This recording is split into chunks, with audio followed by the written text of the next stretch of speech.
už som nahrával.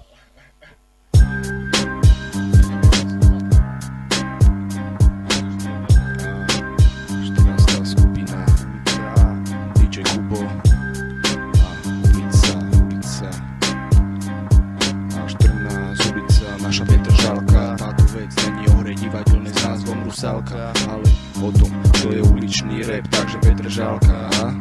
Tak počúvaj a zavolaj aj kamaráta Palka, lebo práve začína uličná rozprávka. A dostane ťa ako šoféra ďalšia tučná dávka, lebo tento pojem pozná už celá Petržalka, celá Petržalka.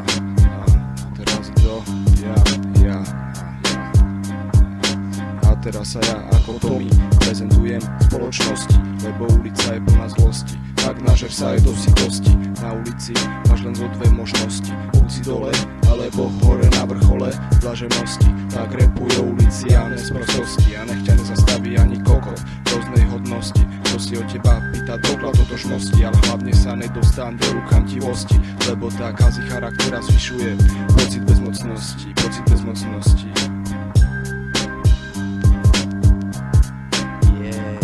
Je úplne jedno, či si slabá, či silná osobnosť. Tvoja jediná povinnosť je zachovať si odolnosť. Uč sa, najviac naučí ťa vlastná skúsenosť. Vládneš, aj keď si nedobytný ako pevnosť. Tak váž si túto spoločnosť, kde najviac cení sa vernosť. Tak ver si, túto z chudoby nevytrhne ťa ani zločinnosť. Čo ti patrí, tak zober si. Tak radšej si rozmysli, komu dáš prednosť. Tak si skús ty, keď si bol hustý, tak skús to. A keď na to nemáš, tak radšej pusto. Nechápeš, pre teba pri veľké repu sústo. Každý z nás odchovaný ulicou efektne. Celé moje mužstvo, časom nikto z nás nemekne. A občas tvárať si sa husto, nekorektne. Ulica sa vychovala sama, preto sa tak správa nepekne, s každým sa zahráva. Tak radšej utečke ťa desí uličná panoráma. Len tak niekoho sa nezľahí, dobytky buď vreli ako čerstvá láva. Neutekaj, ale stoj a svoje zuby necatni.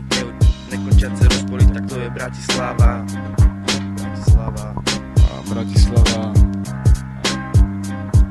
A14 ulica, naša Petržalka. Táto vec není o hre divadelnej s názvom Rusálka, ale o tom, čo je uličný rap, takže Petržalka. Lebo uličný rap není vôbec plný zisku, ale za to plný uličného risku. Na jeho kvalitu nepotrebujem kvalitu kompaktného disku, a repovať o nedeli môžeš deťom na ihrisku, lebo ulica není vôbec taká pekná. Ja keď sa pozeráš na za rok 2002 misku, 14. skupina DJ Kubo.